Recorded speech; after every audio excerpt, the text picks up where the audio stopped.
ও মাঝি রে আমায় নিয়ে চল মদিনা, মদিনার গলিতে মরুর বালিতে আছে মোর নবীর ঠিকানা। আমায় নিয়ে চল মদিনা, ও মাঝি রে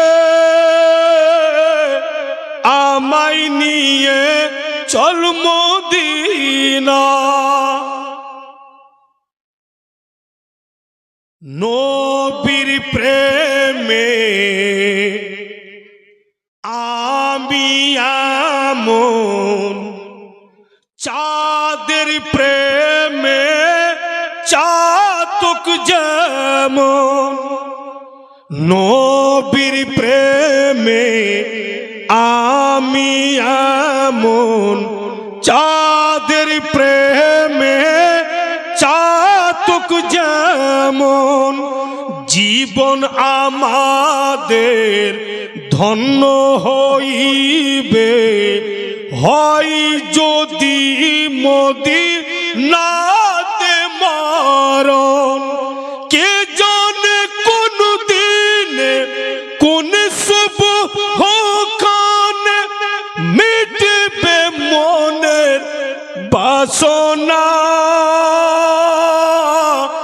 আমায় নিয়ে চল মদিনা, ও মাঝি রে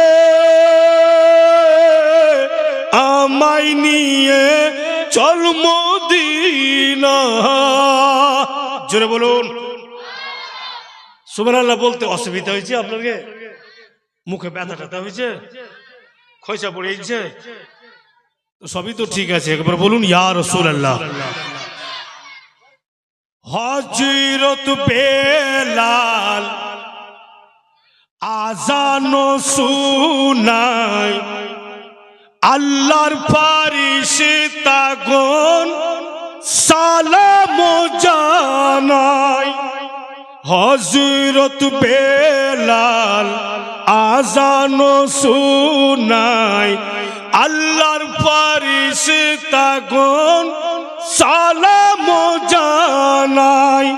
আর এমন জায়গা মিলবে না রে খুঁজলে পারে এই দুনিয়াতে। দয়াল নবী যেথায় নূরের ছবি সেথায় আছে ঈমানের খাজানা। আমায় নিয়ে চল মদিনা, ও মাঝি রে আমায় নিয়ে চল মদিনা। अब যারা শুনতে আসেনি বাড়তে শুইতে আছে রুবেল ভাই, ওরাকে নিন্দ হবে, ওদেরও নিন্দ সব চলে যাবে অন্য জায়গাতে। এবার এমনই একটি ছন্দ পড়ছি একেবারে বুখারী শরীফের হাদিস, জোরে বলুন সুবহানাল্লাহ। কে দেখিব আমি নয়নি ভোরে, মিটাবো জ্বালা নবীর দুয়ারে। দেখিব আমি নয়নি ভোরে, মিটাবো জ্বালা নবীর দুয়ারে। হাদিস কুরআন বলে নবীর ছোঁয়া পেলে, হাদিস কুরআন বলে নবীর ছোঁয়া পেলে পাথর হয়ে যাই সোনা। আমায় নিয়ে চল মদিনা, ও মাঝি রে আমায় নিয়ে চল মদিনা। হাসি হাসনান কারিমান দোনো জান্নাতের ফুল গ্রামের অন্য অন্য ছেলের সঙ্গে খেলাধুলা করার জন্য বাড়ি থেকে বেরিয়েছে। অনেক ছেলেরা খেলাধুলা করছে, ইতিমধ্যে একজন ছেলে বলছে, ও গো আর আমি খেলবো না, আমি বাড়ি চললাম। জিজ্ঞাসা করছে কেন, আমরা তো আছি, তুমি বাড়ি কেন যাবে? ছেলেটা জবাব দিচ্ছে, আমার মা জননী আমাকে বলেছে, বাপুরে লেট করিস না বেটা, জলদি বাড়ি আসবে, কারণ আজকে বাড়িতে তোমার জন্য বাপু আমি ক্ষীর রান্না করব বেটা। আমার মা আমাকে বলেছে যে ক্ষীর রান্না করবে, তো আমি বাড়ি চলে যাব। আব ছেলেটা বাড়ি গেল, এদিকে ইমাম হাসনান কারিমান ইনারাও দোনো ভাই বাড়ি গেল। হযরত সৈয়দা মা ফাতেমাকে বলছেন, মা উমুকের বাড়িতে ক্ষীর রান্না হচ্ছে আজকে, আমাদের বাড়িতে কি হবে না? এমন টাইমে ক্ষীর খেতে চাইলেন। স্পষ্ট উনার জিন্দেগির কিতাবে লিখছে, তখন হযরত সৈয়দা মা ফাতেমা 3 দিন থেকে উনার পেটে দানা যায়নি, শুধু খেজুর খেয়ে আছে। বাড়িতে কোনো সামগ্রী নয়। হযরত মা ফাতেমা রাদিয়াল্লাহু তাআলা আনহা দোনো ছেলেকে টেনে নিজের বুকে চেপে ধরে বলছে, বাপু তোমরা ক্ষীর খাবে? বলে, হ্যাঁ মা, উমুকের বাড়িতে ক্ষীর হচ্ছে, আমাদের বাড়িতে কি হবে না? হায়রে মা, বারবার ছেলেদের শরীরে হাত বুলাইছে, যদি দোনো ছেলে বুলা দেয় যে আজকে নয়, তো হয়তো আমি ক্ষীর রান্নার টেনশন আমাকে আসবে না, কারণ যে ক্ষীর রান্না করার কোনো সামান নাই। তবতা লোক হযরত আলী শেরে খোদা উনি বাড়ি ঢুকলে, যেমনই বাড়ি এসছেন হাসনান কারিমান দৌড় দিয়ে আব্বা জানের কাছে হযরত আলী শেরে খোদার কোমরকে ধরে নিয়েছে। দোনো জান্নাতের ফুল বলে, বাবুজি মাকে বলুন তো যেন আজকে আমাদের জন্য ক্ষীর রান্না করে। উমুকের বাড়িতে ক্ষীর রান্না হচ্ছে, ও খেতে পাবে, আমরা পাবো না। হযরত মা ফাতেমা নিজের স্বামীর দিকে দেখছেন, হযরত আলীর দিকে। তো হযরত আলী শেরে খোদা ইশারা করছেন, ফাতেমা আমার কাছে কোনো টাকা নাই, যদি আমার কাছে টাকা থাকতো আমি ক্ষীর রান্না করে সামান আনতাম। এখন ছেলেরা জিদ ধরেছে। হযরত আলী শেরে খোদা দুই জান্নাতের ফুলকে বলছেন, সবুর করো বেটা, আল্লাহ যদি চাহে তো তোমরাও খেতে পাবে, সবুর করো, একটু তোমরা তোমার মায়ের কাছে বাড়িতে থাকো, আমি আসছি। দোনো ভাই তখন ভাবছে, হয় না হয় আমার আব্বা জান ক্ষীর রান্না করা সামান আনতে গেলে। এটা ছেলেদের দিল বলছে, কিন্তু হযরত আলীর পকেটে তো পয়সা নাই। হযরত মা ফাতেমা রাদিয়াল্লাহু তাআলা আনহাকে বললেন, তুমি ছেলেরাকে সান্ত্বনা দাও, আমি আসছি। চট করে বলছেন ইমামে হাসানাইন কারিমাইন কে, আব্বা একটু জলদি আসবেন। স্বাভাবিক দেখবেন, যদি কোনো বাপের পকেটে পয়সা না থাকে আর মা যদি বাড়িতে কিছু তৈরি না করতে পারে আর ওই মুহূর্তে ছেলেরা খেতে চায়, ও বাপ মায়ের উপরে কত দুঃখের পাহাড় পড়ে সেটা উনারাই জানে। সবাই বুঝতে পারবে না। বাপ কে ছেলেরা বলছে আপনি জলদি আসবেন, মা তো ছেলেরাকে 9 মাস গর্ভে রাখছে আলাদা কথা, কিন্তু বাপ যখন রাত্রে ঘুমায় তো ছাতের দিক দেখতে দেখতে ওর সারা রাত চলে যায়, যে সকাল হবে তো আমার ছেলেদের জন্য আমি কি খাবার দেব। বাপ নিজের সারা জওয়ানি ছেলেদের জিন্দেগি বানাবার জন্য কুরবান করে দেয়। বাপ হাজার খুশি কুরবান করে দেয় বা ছেলের একটা খুশিকে হাসিল করার জন্য, কিন্তু বাপ ওই সুন্দর গোলাপ ফুল যে বাপ বাপু ইজহার করে না, বাপ প্রকাশ্য করে না। এই জন্য যে আমি যদি প্রকাশ্য করে ভেঙে যাই তো আমার স্ত্রী তো আরো ভেঙে যাবে। ওই বাপকে বলছে ছেলেরা যে আপনি জলদি আসবেন ক্ষীর রান্না করা সামান নিয়ে। হযরত আলী শেরে খোদা চুপচাপ বাড়ি থেকে বেরিয়ে গেলেন। উনি কিন্তু আকায় রাস্তা দিয়া যাচ্ছেন, খুব উনি চিন্তা করছেন, আল্লাহ কি করি, আমি তো চলে আসলাম, ছেলেরা আমাকে বলল যে জলদি আসবেন, আমার পকেটে তো কোনো পয়সা নাই, আমি ক্ষীর রান্না করা সামান কেমনে খরিদ করি। ঠিক উনি চলে যাচ্ছেন আকায়, খুব চিন্তা ভাবনা করছেন।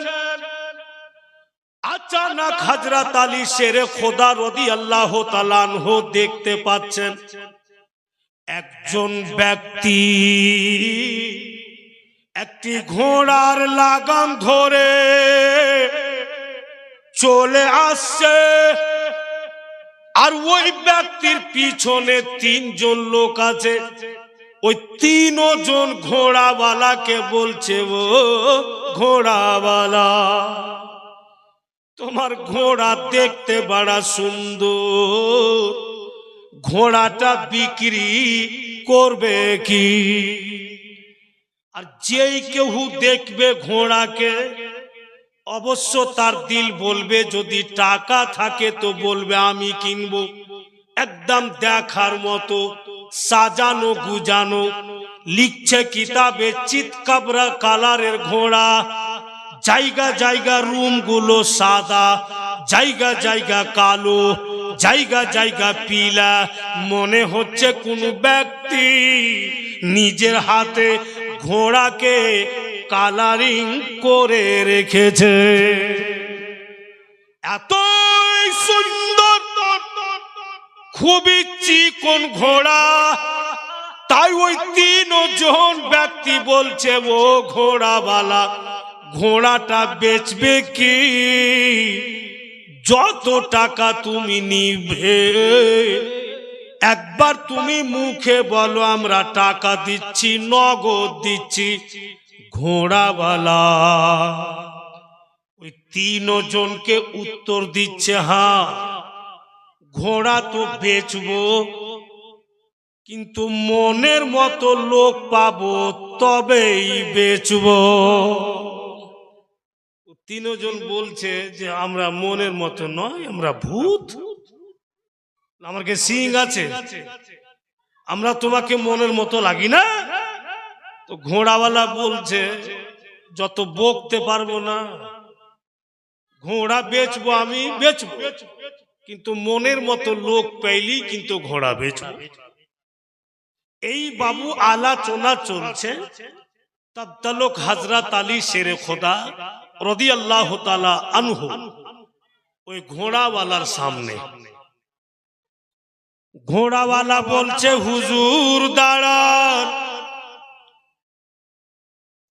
আপনি নবী মুস্তাফার ছোট জামাই?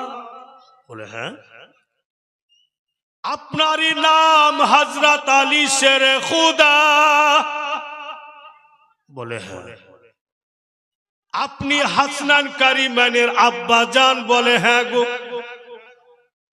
তখন ঘোড়াওয়ালা হযরত আলীকে বলে, হুজুর আমার ঘোড়াটা দেখুন তো, দেখতে আপনাকে কেমন লাগে? ভালো লাগছে দেখতে, তো ভালোই বলবে। তো হযরত আলী বলছেন যে হ্যাঁ গো, খুবই সুন্দর তোমার ঘোড়া। ঘোড়াওয়ালা বলছে, হুজুর আমি ঘোড়াটা বিক্রি করে দিব, আর মনের মতো লোক পাবো তার কাছেই বেচবো। ও গো হযরত আলী, আপনি আমার মনের মতো ঘোড়াটা আপনি খরিদ করুন। তিনজন কিন্তু শুনছে হযরত আলী শেরে খুদা নজরটাকে নিচে ঝুঁকিয়ে নিলেন। আল্লাহ, পকেটে যদি আমার পয়সা থাকতো, আমার ছেলেদের জন্য ক্ষীর রান্না করা সামান নিতাম। ক্ষীর রান্না করা সামান নেওয়ার মতো আমার পকেটে পয়সা নাই। এত দামি ঘোড়া আমি কি করে নি? এত টাকা তো নাই। ঘোড়াওয়ালা হযরত আলী শেরে খোদাকে বলছেন, হুজুর আমি বুঝতে পারছি আপনি যে নজর নিচে ঝুঁকিয়ে নিলেন, এর মানে আপনার পকেটে পয়সা নাই। হযরত আলী শেরে খোদাকে ঘোড়াওয়ালা বলছে, নাই তো নাই, দিল বলেছে আপনার কাছে বেচবো, ধরুন ঘোড়ার লাগামটা ধরুন আর নিয়ে চলে যান। হুজুর যবে আপনার পয়সা হবে, আপনাকে কোনো টাইম ধরে দেওয়া হলো না, যবে হবে আপনি 100টা টাকা আমাকে দিয়ে দিন। লাগাম ধরে হযরত আলী লাগাম ছাড়তে পারে না। অবশেষে উনি 100 টাকা বাকিতে ঘোড়াটা নিয়ে নিলেন। अब ঘোড়ার লাগাম নিয়ে কিছু দূর গেলছেন, আর ওই তিনটা লোক বলছে ঘোড়াওয়ালাকে, এই ঘোড়াওয়ালা, দিমাগ ঠিক আছে, বুদ্ধি আছে না? বুদ্ধি সব দালাল মোড়ে বেচাইছ। বুদ্ধি আছে? নগদ টাকা দিতে চাইছি, যত চাইবে অতই দিব। আমরা কে দিলে না ঘোড়া, আর লোকটার কাছে টাকা নেই, আর ফের বাকিতে দিয়ে দিলে ফের জবে হবে তবে 100 টাকা। তো ঘোড়াওয়ালা বলছে, বেশি মিজাজ খারাপ করিস না, ঘোড়া আমার, আমি বাকিতে দিই, বলে খুইলা হাকিয়া দি তোদের কি? ওই তিনজন বলছে, ছাড় কিছু বলিস না, মিজাজে চলে এসছে, এরকম কামে ঝগড়া হয়ে যাবে ওর সাথে, ছাড়। ওর ঘোড়া ও বাকিতে দিলে তো দিলে, যেতে ছাড়। ওই তিনজন চলে গেল। সুবহানাল্লাহ, একবার দিল লাগিয়া বলুন সুবহানাল্লাহ। अचानक हजरत আলীর সামনে নতুন চেহারা আজনবী লোক চলে আসলেন। এসে বলছেন, হুজুর দাঁড়ান, আপনি তো আকা মৌলার ছোট জামাই? বলে হ্যাঁ। আপনি হাসনান কারিমাইনের আব্বাজান? বলে অবশ্যই। কেন গো? বলে হুজুর ঘোড়া আপনার দেখতে দারুণ লাগে, বিক্রি করবেন কি? হযরত আলী শেরে খুদা ভাবলেন বিক্রি করে দেওয়াই ভালো, বাড়ি নিয়ে যাব, আমার দোনো ছেলে বলবে আব্বা জান ক্ষীর রান্না করা সামান নিতে পারেননি, তো ফের এত দামি ঘোড়া কি করে নিলে? আমি জবাবটা দিব কি? উনি ভাবলেন যে বেচা দাওয়াই ভালো। বলে হ্যাঁ বেচ দেবো। ক টাকা নিবেন হুজুর? তো হযরত আলী শেরে খোদা বলছেন ইমাম হাসনান কারিমানের আব্বা জান যে য টাকা দিল বলে আপনার খুশি হয়ে দিয়ে দেন, আর ঘোড়া নিয়ে চল। কিননেওয়ালা 300 টাকা নগদ বের করে হযরত আলী শেরে খোদাকে দিলেন, আর ওনার কাছ থেকে ঘোড়া কিনে আগে যেতে লাগলেন। ওনার দিল বলছে যার কাছে 100 টাকা বাকিতে নিয়েছি লোকটাকে 100 টাকা দিয়ে দিই। এই বইলা যেমনই মুখ ঘুরেছেন তো লোকটা ফের ওখানে দাঁড়িয়ে আছেন। জোরে বলুন। তো হযরত আলী শেরে খোদা বলছেন আপনি তো আজনাবি লোক, চিনতে পারতাম না বোধহয়, তো যাক আপনি চলে এসেছেন, ধরুন আপনার 100 টাকা নিয়ে নেন। তো লোকটা হাসছে আর বলছে হুজুর এত জলদি টাকা হয়ে গেল? আমি তো আপনাকে খোলা টাইম দিয়েছি, যবে হবে তবে দিয়েন। বলে হয়ে গেছে তুমি নিয়ে নাও। 100 টাকা দিয়ে দিলে তো 200 টাকা বেঁচে গেল। ওই 200 টাকা থেকে 100 টাকার বাজার করলেন, ক্ষীর রান্না করা সামান নিলেন, আদার্স অন্য কিছু সামান নিলেন, 200 টাকা গেল। তবু হযরত আলী শেরে খুদার পকেটে 100 টাকা বেঁচে আছে। अब उन्हीं खुशी खुशी बाड़ी जाबेन। हजरत अली शेरे खोदार दिल बोलছে বাড়ি তো চলে যাব, ক্ষীর তো রান্না হবে, একবার দয়ার নবীর সঙ্গে দেখা করে নি। রাসূলুল্লাহর সঙ্গে দেখা করে নি, তারপরে বাড়ি চলে। সুবহানাল্লাহ। হযরত আলী শেরে খুদা নবী মুস্তাফার দরওয়াজা পর্যন্ত গিয়েছেন। আমার আপনার দয়ার নবী रहमतल लिल आलामीन मुस्की मेरे हैसा बोलছেন আলী গো তোমার ঘোড়া বেচা কিনা কেমন থাকলো? ওখানে তো নবী পাক ছিলেন না, রাসূলুল্লাহ ওখানে ছিলেন না, উনি তো নিজের বাড়িতে আছেন। ঘোড়া কিনলেন হযরত আলী, বিক্রি করলেন হযরত আলী, আর আমার আপনার নবী বলছেন তোমার ঘোড়া বেচা কিনা কেমন থাকলো? নবী পাকের কাছে কিছু ছুপা আছে কি? কিচ্ছু ছুপা নেই ভাইরা বাপেরা আমার। আর যখন যেটা রাসূলুল্লাহ চাইবেন ওটা গ্যারান্টি হবে। কি বলেছেন আগে দয়ার নবী বলছি, তার তো এখানে একটি ছন্দ আছে আমি বলে দিয়ে জন্য বলছে কে जमाना खूबसूरत है लेकिन मदीने के बाजार जैसा नहीं है। जमाना बहुत खूबसूरत है लेकिन मदीने के बाजार जैसा नहीं है।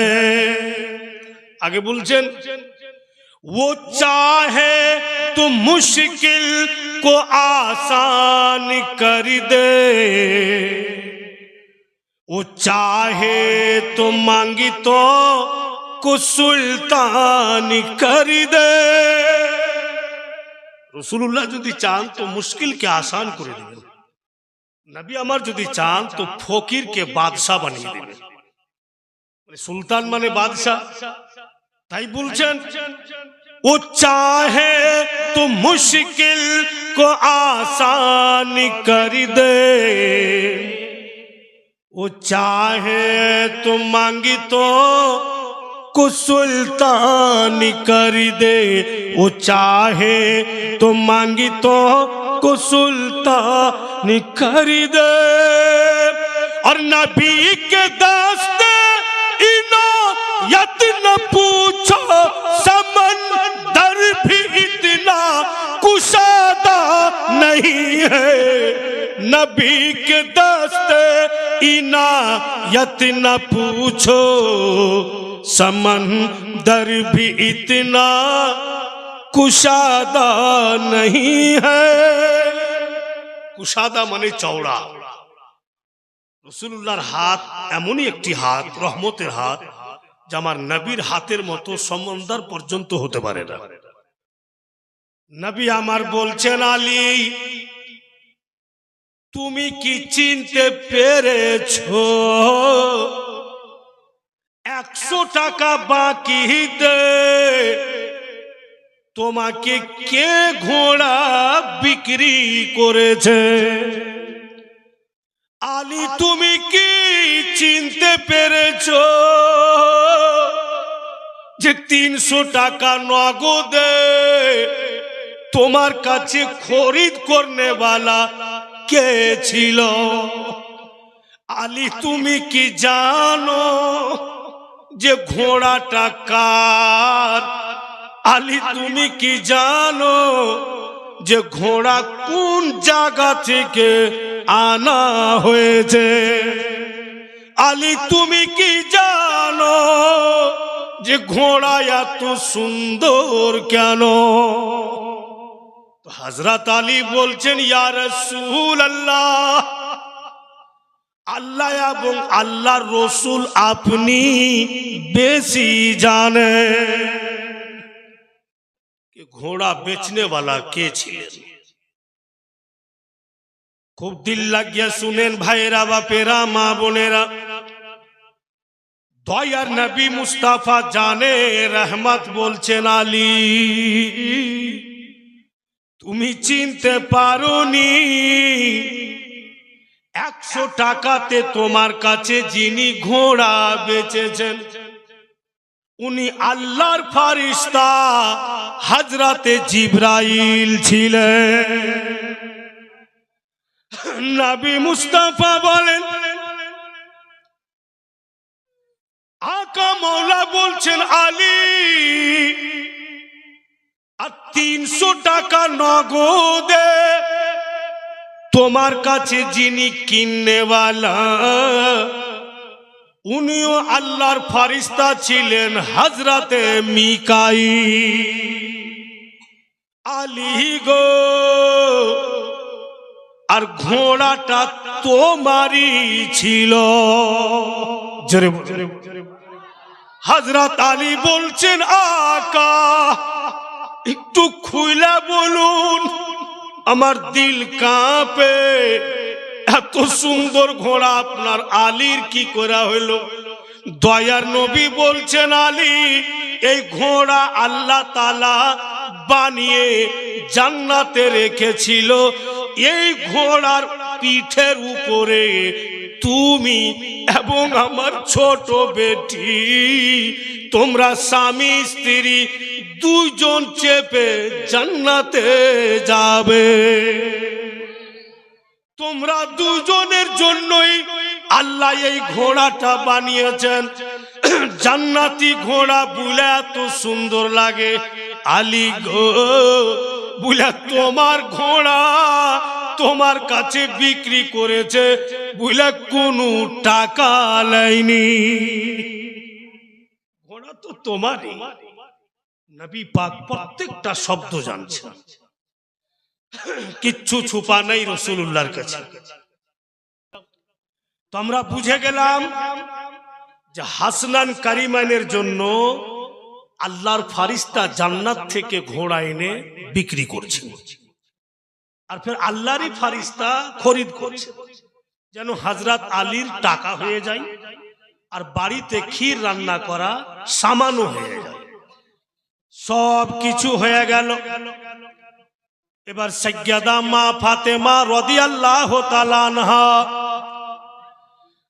বাড়িতে ক্ষীর রান্না করতে লাগলেন।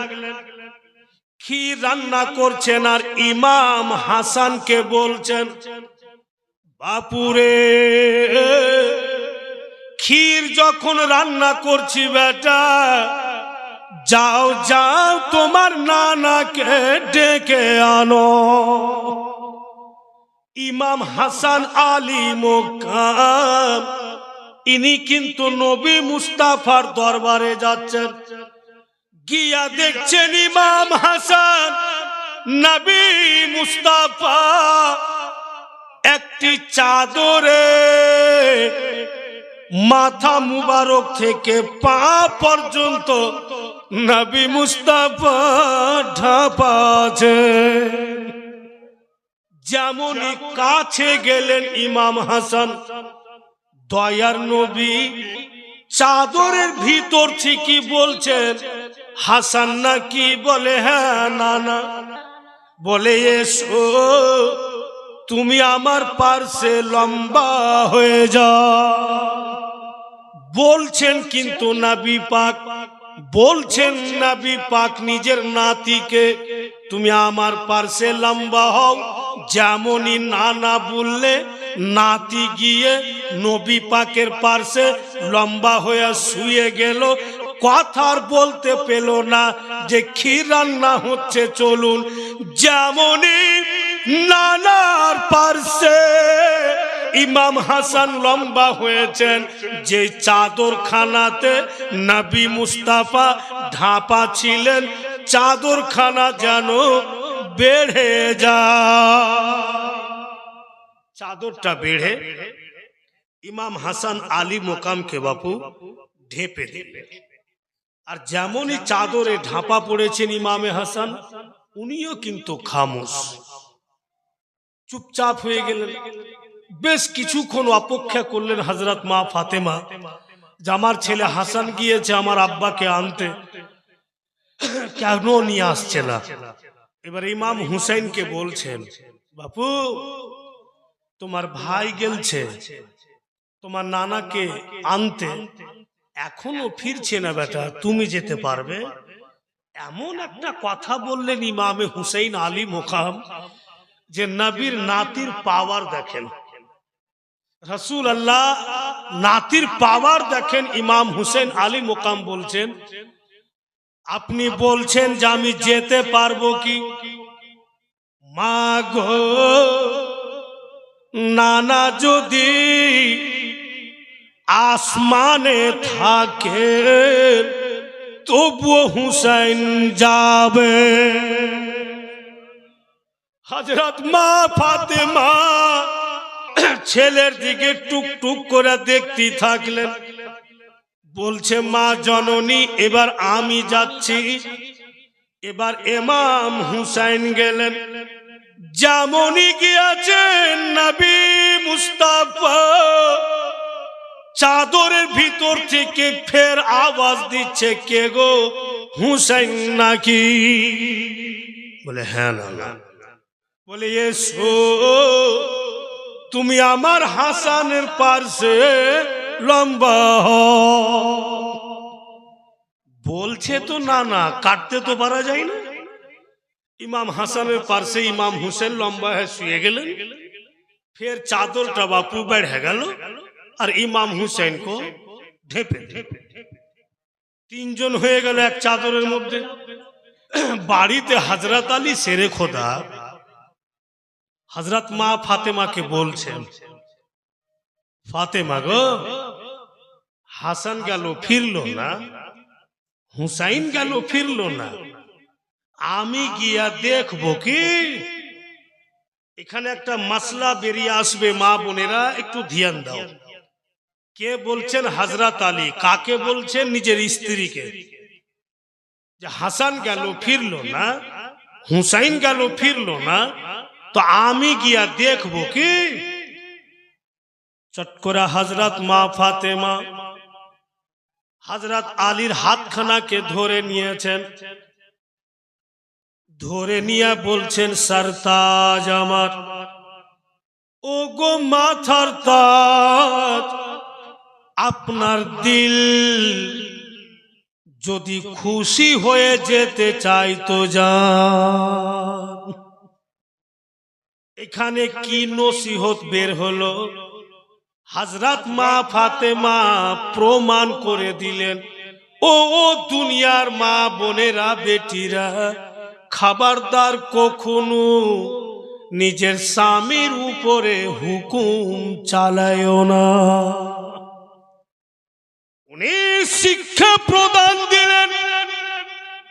যদি ওই জায়গাতে হযরত মা ফাতেমা বলে দিতেন, দোনো বেটা গিয়ে থেকে গিয়েছে, ফিরছে না, ফের জিজ্ঞাসা করছেন যে যাব কি যাব না, যাইতে পারছেন না, জলদি যান, তো হুকুম চালা হইতো। কিন্তু হযরত মা ফাতেমা বলছেন, যদি আপনার দিল খুশি হয়ে যেতে চাই তো আপনি যান। আপনার এ কথা কি বলবো গো? আমারই স্ত্রীকে যদি আমি কিছু বলতাম যে ছেলেকে পাঠিয়েছি, ঘুরছে না, সামানটা নিয়ে কি করব, ও এখনো ফের আমার দিকে তাকিয়ে দেখছো, যাওনি, যাও, ছেলেটা আমার কি হাল হলো না হলো। কিন্তু হযরত মা ফাতেমা প্রত্যেক মা বোনেরাকে সতর্ক করে দিলেন, খবরদার নিজের স্বামীর উপরে হুকুম চালায়ও না। যদি তুমি কিছু বলবে, ওকে আদর করে বলো, ওকে যত্ন করে বলো।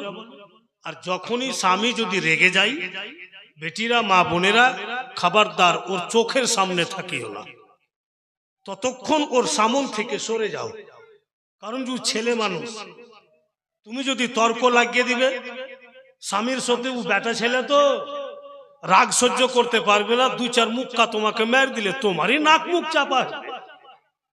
আর তুমি যদি তখন ওর সামন থেকে সরে যাও, যখন ওর রাগটা ঠান্ডা হবে, আবার পরে যদি এসে তুমি বলো যে আপনি যে কথাগুলো বলেছেন, তো আপনি একটু ভেবে দেখেন, বোধহয় কথাগুলো ঠিক ছিল না, নিশ্চয়ই আপনার স্বামী বুঝতে পারবে যে না, আমি এটা ভুল করে দিয়েছি।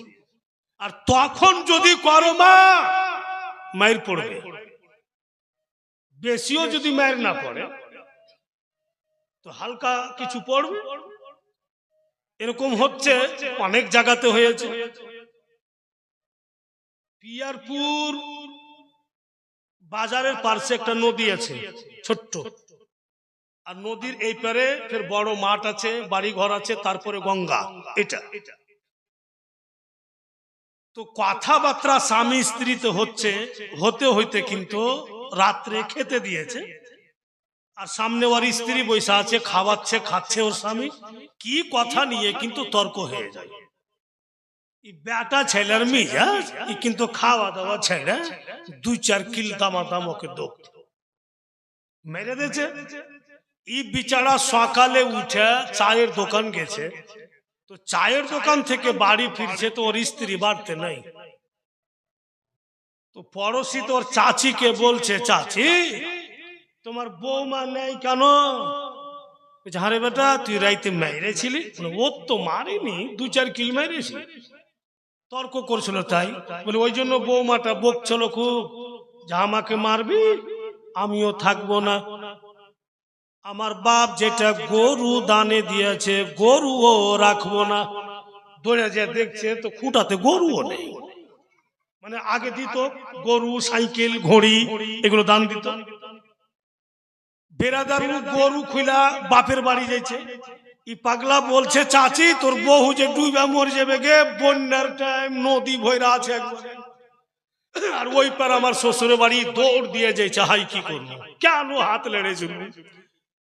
গিয়া দেখছে ওর স্ত্রীকে গরুটা নদীতে হালিয়া দিয়েছে, আর গরুর দুম ধইরা আছে ওই পার ওর বাপের বাড়ি।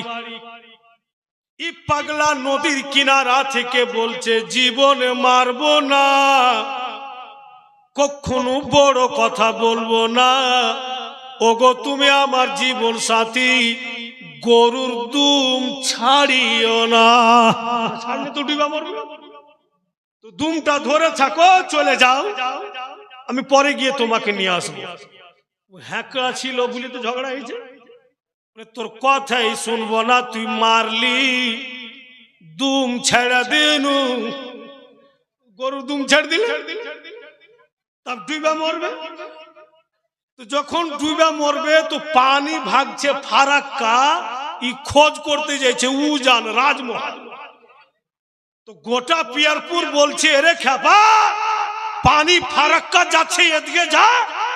বলে চাচা আমার স্ত্রী উল্টা, ওকে বলেছি দুম ধরে রহিত তো ছেড়ে দেছে, তো আমার দিল বলছে ও ময়রা ফারাক্কা যাবে না, উজান রাজমহল বলে ওদিকে ধরতে যাচ্ছে। তো যখনই তর্ক হয়ে যাবে বেটি, তো ছোট্ট কথা বড় হয়ে যাবে, শান্তি পরিবার বা শান্তি হয়ে যাবে। বলে যখনই রেগে যাবে ও সামন থেকে সরে যাবে, আবার পরে ফের পার্শ্বে বসবে, কথাবার্তা বলবে, তো সব ঠিক হয়ে যাবে। তো বেরাদার হযরত আলীকে বলছেন, যদি আপনার দিল চাহে খুশি হয়ে তো আপনি যান। এবার কিন্তু হযরত আলী শেরে খোদা যাচ্ছেন, যেমনই পৌঁছাচ্ছেন তো চাদরের ভিতর থেকে নবী মুস্তাফা বলেন, আলী গো তুমিও চলে আসলে? বলে হ্যাঁ আকা আমিও আসলাম। নবী মুস্তাফা বলছেন, এসো, তুমি হুসাইনের পার্শ্বে লম্বা হও। কোনো উপায় নাই, বলছে নবী মুস্তাফা, ইনকারও করা যায় না। হযরত আলীও লম্বা হয়ে গেলেন ইমাম হুসাইনের পার্শ্বে। ফের কিন্তু চাদরটা বেড়ে গেল, আর হযরত আলী শেরে খোদাকেও ঢেকে দিল, উনিও ঘুমিয়ে গেলেন। চারজন হয়ে গেল চাদরের মধ্যে। হযরত মা ফাতেমা ইনি ভাবছেন যে কেমন করি, যাকে পাঠাচ্ছি কেউ তো ঘুরে আসছে না, যাক আমি গিয়ে দেখি। अब উনি যাচ্ছেন হযরত মা ফাতেমা, নবীর বেটি, খাতুনে জান্নাত। তো দরওয়াজা বন্ধ করছেন, যেমন দরওয়াজা আছে, তো বাড়ির দরওয়াজা বন্ধ করে তালা চাবি নাই, কি করে তালা চাবি লাগাবো? তো সুবহানাল্লাহ, খাতুনে জান্নাত হযরত মা ফাতেমা নবী মুস্তাফার উপরে 11 বার দুরুদ পড়ে আর দরওয়াজাতে ফু দিয়ে দিলেন। জোরে বলুন সুবহানাল্লাহ, যে এটাই আমার বাড়ির তালা চাবি হয়ে গেল। আমি গিয়া দেখছি যে আমার স্বামীও থেকে গেল, দুই ছেলেও থেকে গেল, কি রহস্য আছে? এবার হযরত মা ফাতেমা গেলেন, ইনি গিয়া যেমনই উপস্থিত হয়েছেন, নবী মুস্তাফা বলছেন, লাডলি দুলারি বেটি কি খবর মা, তুমিও চলে আসলে? বলে আব্বা জান কি করব, আপনার দোনো নাতি আপনার কাছে, আপনার জামাইও আপনার কাছে, কেউ তো আপনাকে নিয়ে যাচ্ছে না, তাই আমি আসলাম। নবী মুস্তাফা রহমাতুল লিল আলামিন বলছেন, লাডলি বেটি যখন চলে আসলে মা, তুমি আমার আলীর পার্শ্বে লম্বা হয়ে যাও। উনিও হযরত আলীর পার্শ্বে লম্বা হলেন।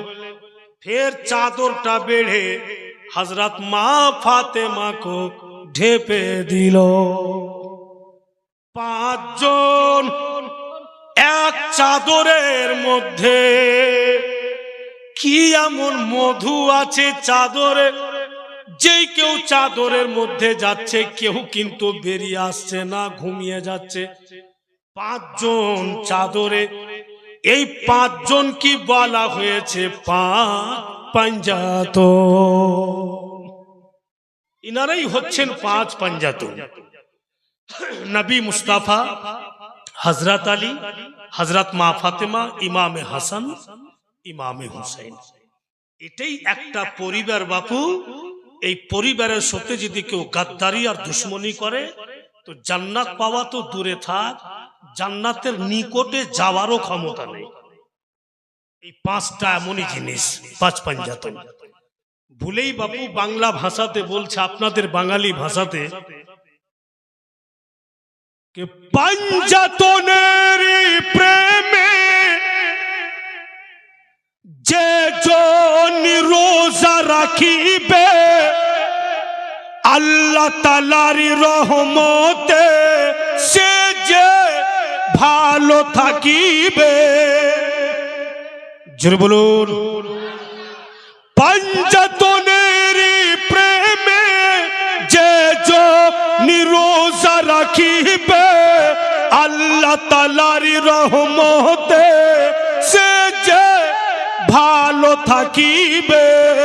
তাই তো আমরা সবাই, তাই তো আমরা সবাই পাঞ্জাতনের দিওয়ানা, হৃদয় আমার কাবা, নয়নেতে মদিনা। আসো কি যতই তুফান আমি কবু ডরি না, হৃদয় আমার কাবা, নয়নেতে মদিনা। আগে বলছেন কে পাঞ্জাতনের পাঁচ পাতা হবে গো আমার ছাতা, সঙ্গে রবেন ফাতেমা আলী বলিবেন কথা। পাঞ্জাতনের পাঁচ পাতা হবে গো আমার ছাতা, সঙ্গে রবেন ফাতেমা আলী বলিবেন কথা।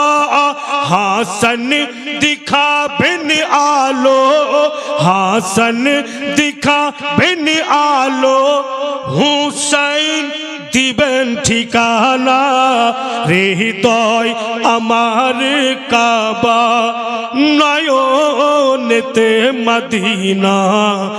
আসো কি যতই তুফান আমি কবু ডরি না, হৃদয় আমার কাবা, নয়নেতে মদিনা। বেশ কিছুক্ষণ পর নবী মুস্তাফা চাদরখানা নবী আমার সরিয়ে দিলেন। পাঁচজন নবী পাককে দিয়ে উঠে বসলো। নবী দো জাহাं दोनों नाती के एकदम पार्श्वे बसिया बोलছেন, বলো তো আমার চাদরের তলে যে দোনো ভাই ছিলে তো কি দেখলে? হাসনান কারিমান বলছেন, না না বলবো পরে, কি দেখেছি বলবো পরে, ওর পূর্বে কিছু আর বলবো। তো বলো। হাসনান কারিমান নানার হাত চুমছার বলছেন, নানা গো আমরা কত কিসমতওয়ালা, যিনি আমাদের আব্বা জান উনি হায়দারে কার্রার, উনি নবী মুস্তাফার জামাই, আর যিনি আমাদের মা উনি খাতুনে জান্নাত। সব চাইতে আনন্দ নানা আমরা নিজের কিসমতের প্রতি নাজ করি, কত আনন্দ লাগে যিনি আমাদের নানা উনি নূরের ছবি, ওনার হাতে জান্নাতের চাবি। তামাম নবীরও নবী নানা আমাদের মতো কিসমত করি নাই। আব শুনুন, আপনার মোজাম্মাল ওয়ালি চাদরের তলে ছিলাম তো কি দেখলাম? আর যদি কিছুক্ষণ চাদর উঠাতে লেট করতেন না, আমরা দোনো ভাই গোটা জান্নাত ঘুরে নিতাম। কেমন পরিবার, কেমন নবীর নাতি, আল্লাহ কত উনাদের ভালোবাসেন যে দুনিয়াতে থেকে ও আল্লাহ জান্নাতের নাজারা করিয়ে দিলে। বলুন দেখি উনাদের পজিশন নিয়ে কি করে কথা বলা যায়? ভাইরা বাপেরা আমার, নবী মুস্তাফা দোনো নাতিকে বুকে চেপে ধরলেন। তাবতালুক হযরত আলী এবং মা ফাতেমা বাড়ি চলে গেলেন। আর দোনো নাতি নবী মুস্তাফার সঙ্গে কথাবার্তা বলছে খুশি খুশি। তাবতালুক হযরতে জিবরাইল নাজিল হইলেন। হযরতে জিবরাইল বলছেন, ইয়া রাসূলুল্লাহ, কত খুশি হয়ে আপনার দোনো নাতিকে নিয়ে আপনি কথা বলছেন। হুজুর গো, আল্লাহর তরফ থেকে সংবাদ নিয়ে আসলাম। কি সংবাদ? বলে আল্লাহ বলে পাঠালেন আপনার বড় নাতি এমন সময় আসবে আপনিও জগতে থাকবেন না, আপনার জামাইও থাকবেন না, আপনার বেটিও থাকবেন না, আপনারা সবাই জগৎ থেকে পর্দা করে যাবেন। তখন আপনার বড় নাতি জহর পান করে শহীদ হবে, আর আপনার ছোট নাতি মার্কায়ে কারবালাতে গলা কাটিয়ে রক্তেই রক্তিত লাল হয়ে শহীদ হবে। ইয়া রাসূলুল্লাহ, আপনি যদি ওই কারবালার জমিনের মাটি দেখতে চান, আমি জিবরিল এনে দিচ্ছি। নবী মুস্তাফা দোনো নাতির দিকে দেখছেন, উনার চোখ দিয়া হা হা করে পানি ঝরছে। নাতি কেমন? দোনো ভাই শাহাদাত উংলি উঠিয়ে নানার চোখের পানি মুছে। কি বুঝলেন বক্তব্যতে? দোনো ভাইও জানছেন যে আমরা কিভাবে শহীদ হব, জিবরাইল বলে দিলে। জিবরাইল আমিন কারবালার সরজমিনের মাটি উঠিয়ে নবী মুস্তাফাকে দিলেন। ইয়া রাসূলুল্লাহ, এই যে মাটি কারবালার জমি থেকে না দিলাম, এই মাটিতেই আপনার ছোট নাতি শহীদ হবে। নবী মুস্তাফা মাটিখানাকে সুঙ্ঘে দেখলেন, আর বারবার হাসনান করিমাইনকে চুমছেন। আর তখন ফের জিবরাইল বলছেন, ইয়া রাসূলুল্লাহ, এই মাটিখানাকে যত্ন করে রেখে দেন। যেই মাটি দিলাম কারবালার জমিনের, যেই দিন আপনার ছোট নাতি শহীদ হবে, আকা যতটা মাটি আপনাকে দিলাম, এই সম্পূর্ণ মাটি থাকবে না, রক্ত হয়ে যাবে। দয়ার নবী দোনো নাতিকে টেনে বুকে চেপে বলছেন, আল্লাহ জাতি তুমি রাজি, অতি আমি রাজি। আল্লাহ তোমার কাছে কিচ্ছুর কমি নাই। আমার দোনো নাতির কষ্টের বিনিময়ে আমার যত গুনাহগার উম্মতের উম্মতি, ওদের জীবনের গুনাহ খাতা মাফ করে দাও। মায়ের গর্ভে থেকে পৃথিবীতে এসেছি, বাপ কষ্ট করে মানুষ করেছে, কিন্তু আমার নবীর মতো আপন হতে পারে না।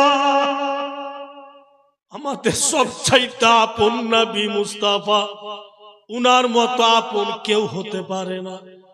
দয়ার নবী উম্মে সালমাকে ডাইকা বলছেন, সালমা গো, এই মাটি খানা তোমাকে দিচ্ছি, তুমি যত্ন করে রাখো। যেদিন আমার হুসাইন কারবালার মাটিতে শহীদ হবে, তুমি দেখিও যে মাটি খানা রক্ত হয় কিনা। এখানে নবী মুস্তাফার একটা ইলমে গায়ব প্রকাশ হয়ে গেল। অন্য কোন ব্যক্তিকে নবী মুস্তাফা মাটি খানা দিলেন না, উম্মে সালমাকে দিলেন। এর মানে নবী আমার জানছেন, যখন আমার হুসাইন শহীদ হবেন তখন সালমা জগতে থাকবে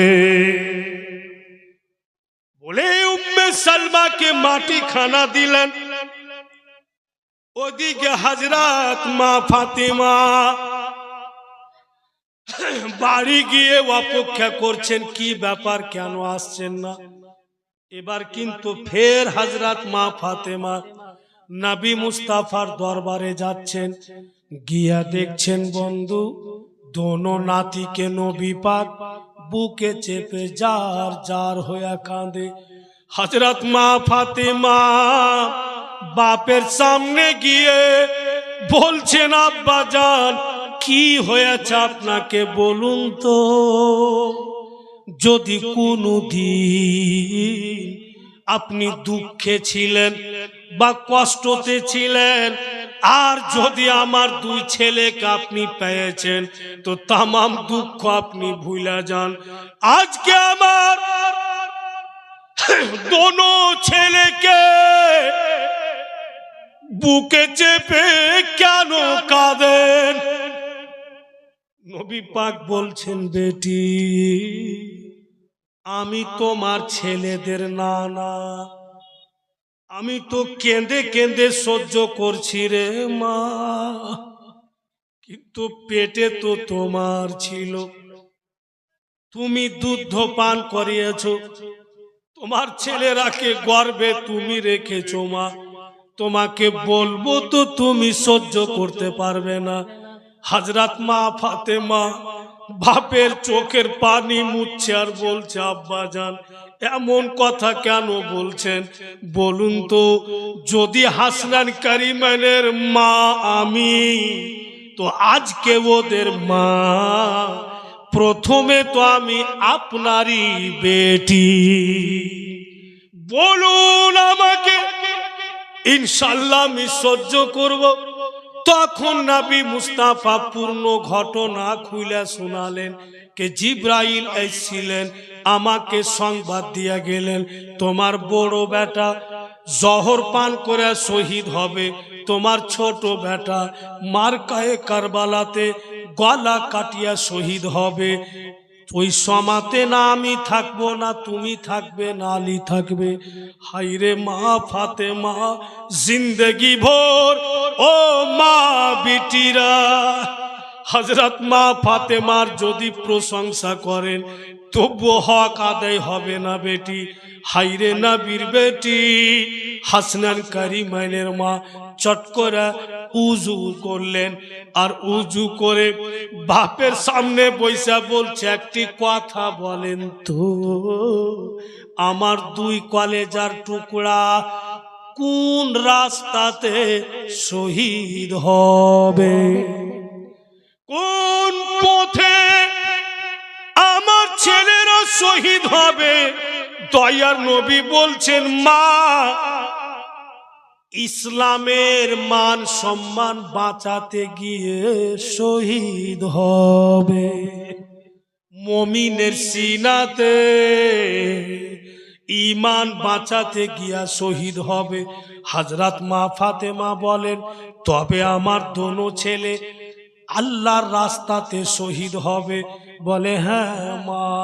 হাইরে খাতুনে জান্নাত নবী মুস্তাফা হাত ধইরা বলছে আব্বাজান আমি পেটে রাখাছি, ছেলেরাকে জন্ম দিয়েছি, দুধ আমি পান করিয়েছি, আমার তো কলেজার টুকরা, আমার দুই লাল আল্লাহর পথে শহীদ হবে, এর বিনিময়ে আল্লাহর কাছে যদি আমি কিচ্ছু চাই আল্লাহ আমাকে দিবে কিনা?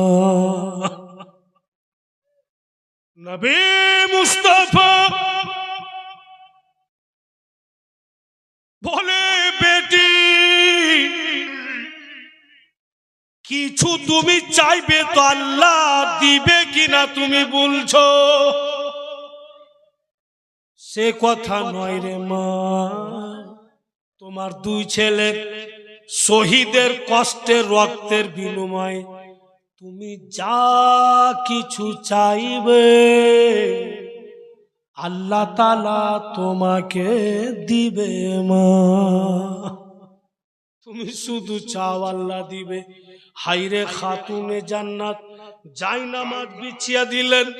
নবী মুস্তাফা নিজের বেটির দিকে তাকিয়া দেখছেন, হযরত মা ফাতেমা জায়নামাজ বিছিয়ে নিজের দোনো কলেজার টুকরাকে দুই পাশে বসিয়ে দিলেন। বসিয়ে দিয়ে উনি দুই রাকাত নামাজ পড়লেন আর দোনো বেটাকে বলছে বাপুরে এবার আমি দুয়া করছি, আল্লাহকে যা কিছু বলবো তোমরা দোনো ভাই আমিন আমিন বলে সাপোর্ট করবে। দোনো ছেলেকে পাশে বসিয়ে দিলেন। কিন্তু বেরাদার দুই রাকাত নামাজ পড়ার পরে দুই ছেলেকে পাশে বসিয়া দোয়া করবেন। বাপ কিন্তু বেটির দিকে দেখছেন যে আমার লাডলি বেটি এমন কেন করছে, কি বলবে আল্লাহ তাআলাকে। হায়রে ফাতেমা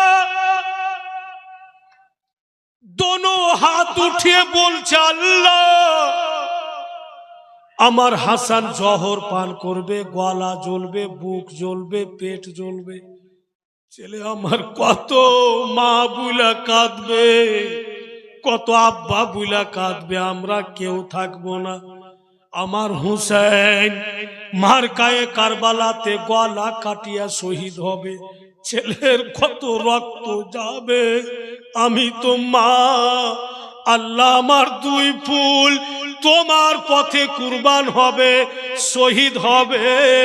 তোমার নবী বলেছেন এর বিনিময়ে তোমার কাছে যা চাইবো তুমি দিবে। আল্লাহ আমার দুই ছেলের শহীদের বিনিময়ে, এদের কষ্টের বিনিময়ে আমার আব্বা উম্মতের দুঃখে দুঃখী, আমার আব্বা উম্মতের সুখের সুখী, আমার আব্বা জানের যত উম্মত উম্মতি সকলের জীবনের গুনাহ খাতা মাফ করে দিও। এমন পরিবেশ গুনাহ করছি আমরা, আর মাফ করাইছেন নবী আর আলে নবী। উনারা আমাদের জন্য রাত দিন কাঁদে যেন আল্লাহ আমাদের জান্নাতি করে দেয়। ভাইয়েরা, বাপও কখনো কখনো, মাও কখনো কখনো নিজের স্ত্রীও, যদি বাপু নিজের স্ত্রীর জন্য আমি কত কষ্ট করছি, রাত জাগছি ওর জন্য, এটা নিচ্ছি ওটা নিচ্ছি, আর একটু যদি কিচ্ছু হয়ে যায় ছট করে স্ত্রীও বলে দিচ্ছে তোর ভালাই হবে না, ছট করে বলে দিচ্ছে। কিন্তু নবী মুস্তাফা নিজের উম্মতের যত ভুল ভ্রান্তি বারহা আল্লাহর দরবারে দুআ করতে আছেন, আমার উম্মত বড় কমজোর, আল্লাহ তুমি ক্ষমা করে দাও, আমার উম্মত যা ভুল করছে আল্লাহ তুমি মাফ করে দাও, তুমি তো রহমান। তুমি তো দয়ালু বলুন। তাই তো বেরাদার আমরা স্পষ্ট বলি, এই परवरदिगार किसी को दौलत चाहे तू दे दे, अगर कोई तुझे दुनिया का हुकूमत मांगे तो तू दे दे। हम सब गुलामे नबी है, हमको मुस्तफा दे दे। रसूलुल्लाह যদি আমরা পেয়ে যাই, आला हजरत तो छंदेर माध्यमे बोलेছে कि तुझसे और जन्नत से क्या मतलब, तुझसे और जन्नत से क्या मतलब, वहां भी दूर हो, हम रसूल अल्लाह के, जन्नत रसूल अल्लाह की। আমরা যদি নবী পাকের হতে পারি তো জান্নাত তো আমার নবী। বলি বেরাদার, আহলে বায়াতের কথাবার্তা যখনই আপনি দিল লাগিয়া শুনবেন আর উনাদের মর্মান্তিক কথা টেনে শোনানো যাবে, তো বাপু কোন সমাতে লোকের দিল বলবে না যে আমি শুনবো না। যারা সত্যি দিলওয়ালা সুন্নি সেল আকীদা তারা। কিন্তু বেরাদার, আমি কাটিহার লাভা বলে একটা জায়গা আছে, ওখান থেকে জীবনী বলে আপনার এখানে আসলাম। তো ওইখানে বাপু প্রথম রাত জীবনী হইল, আর সকাল হইতে হইতে আমার রিপোর্ট খারাপ হয়ে বলছে জমছে না। কেমন কি বাপু জমে না? মসজিদে নামাজি গুনকে বলছি যে হ্যাঁ গো, এই যে কথা গ্রামে হচ্ছে, কেমন কি করা যাবে, আর থেকে আর ভালো করে বলা যায়? বলছে না মৌলভী সাহেব, ওগুলা শুনবে না, চুটকি কহেন, হাসি রহস্যর কোনো কথা বলেন, আর লম্বা লম্বা ভাটিয়ালি সুরে গজল টজল বলেন, তবে জমবে আপনার। আবার দ্বিতীয় রাইতে চেষ্টা করলাম, ফের স্টেজ জমলো না, ফেলিওর হয়ে গেলাম। মিজাজটা ভাই খারাপ হয়ে গেল। তৃতীয় রাইতে গাজালের বোরা খুলল। যারা হিলে বুঝবে না তো কিলে বুঝবে। আর যত চুটকুলা আছে সব বুলা গাজাল টাজাল বুলে সকালে রোডে যে কেউ দেখছে, মৌলভী সাহেব এই দিল খুশি হয়ে গেছে, তো গাইল দিব কে দিব না নাকি বলেন? জোড়া জোড়া তো গাইল বাইরে মুখ থেকে, যে ভালো জিনিস বলছি তো জমে না, আর চুটকি আর গজল বললু তাই দিল খুশি। তো বেরাদার, এর মধ্যে ওদের ভুল নাই, আমাদের মতো কিছু কিছু বক্তার ভুল। এরা মানুষের মস্তিষ্ককে খারাপ করে দিয়েছে। জীবনী বলছে কম, এটা ওটা বলে লম্বা গজল বলে লোককে ঝুমিয়ে দিলে মানুষের জীবনীর যেটা স্বাদ, ওই স্বাদটা কি উঠে দিয়েছে, বরবাদ করে দিয়েছে। বিরাদারান ইসলাম কিছু কিছু এমনই ঘটনা বলে দিচ্ছে যাকে ৭২,০০০ বার তোবা করিয়াও পাক হবে। আর ফের ওর উপরে ফের ছেলে পিলে নারে তাকবীর, নারে ও গেল। এরকম হাল। ভাইরা বাপেরা মা বোনেরা, যে কোনো জিনিস ইনাদের প্রত্যেকটা ওয়ার্ড শোনার মতো। এবার আগে আপনাদের শোনাচ্ছি, সবাই মুহাব্বতে দরুদ পাক শোনান। আল্লাহুম্মা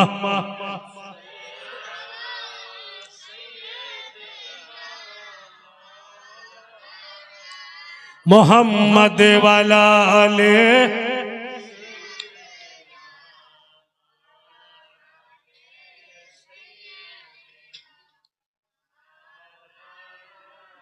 ভাইরা বাপেরা মা বোনেরা, এবার একটু এমনই ঘটনা আপনাদের সামনে নিয়ে আসছি। নবীর আলো আওলাদের পাওয়ার কত দূর, উনাদের পজিশন কত দূর, আশা করি এই ঘটনাতে পূর্ণরূপে বোঝা যাবে।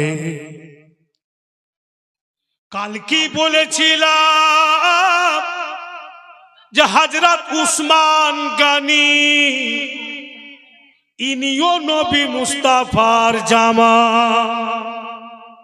বিশাল পয়সাওয়ালা, উনার জিন্দেগির কিতাবে পড়া যায় এখন পর্যন্ত পৃথিবীর বুকে হযরত উসমান গনির মতো দৌলতওয়ালা হতে পারেনি।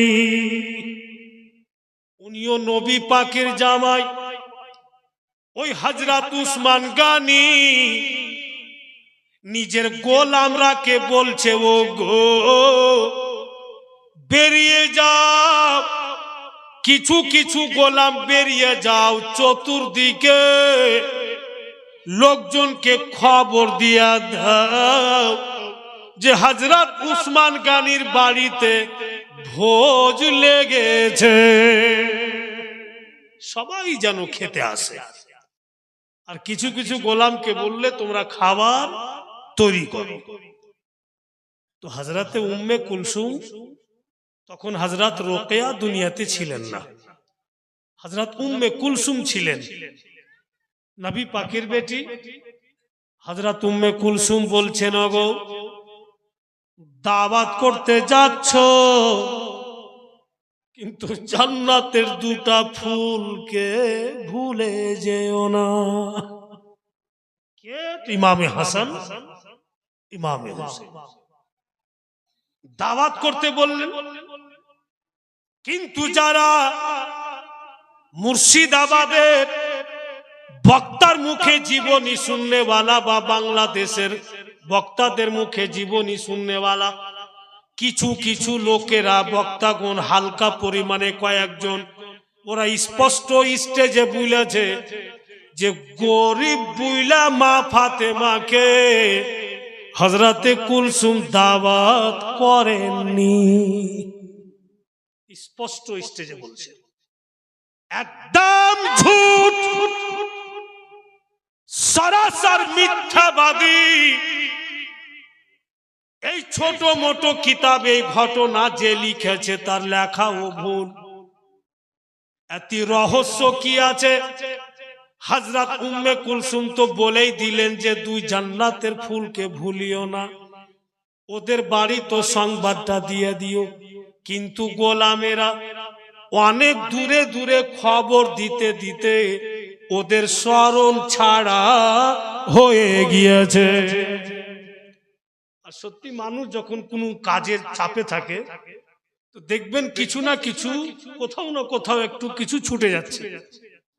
তো হাসনান কারিমানের বাড়ি ছুটে গেছে বাপু, আর দোনো ভাই বাড়ির বারান্দাতে বৈশা আছে, আর গোলামেরা দাওয়াত করে বাড়াইছে, ওগো হযরত উসমান গনির বাড়ির দাওয়াত থাকলো।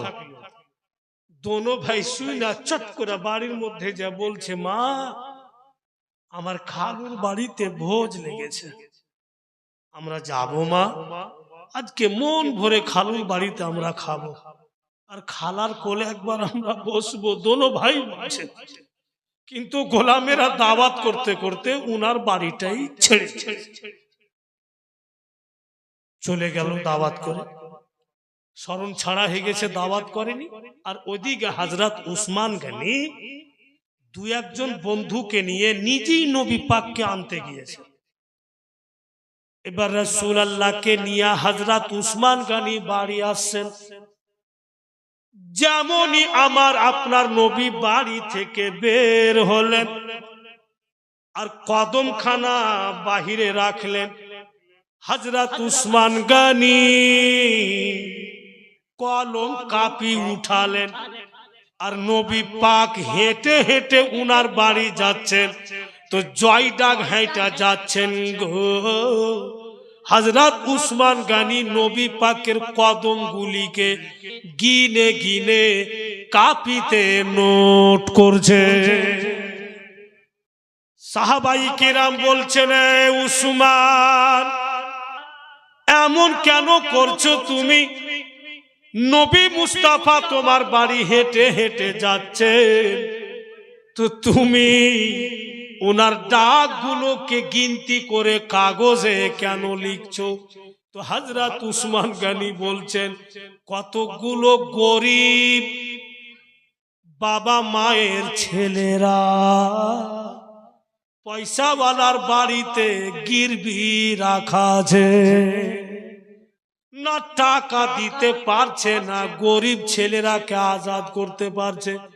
তাই আমি গিনতি করছি নবী পাকের কদম, এক এক দাগের বিনিময়ে একটি করে ছেলেকে আমি টাকা দিয়ে দিয়ে পয়সাওয়ালার বাড়ি থেকে আজাদ করব। সিস্টেম কেমন ছিল? নিজের বেটাকে পয়সাওয়ালার বাড়ি চাকর রেখে দিলে আর 50,000 নিয়ে নিল। এবার মাসে মাসে কিন্তু ফের বেতন নিচ্ছে ছেলে। যেদিন ছেলেকে চাকর থেকে আজাদ করাবে ওই 50,000 টাকা বাপু ঘুরিয়ে দিতে হবে। বুঝা আসলো কথা?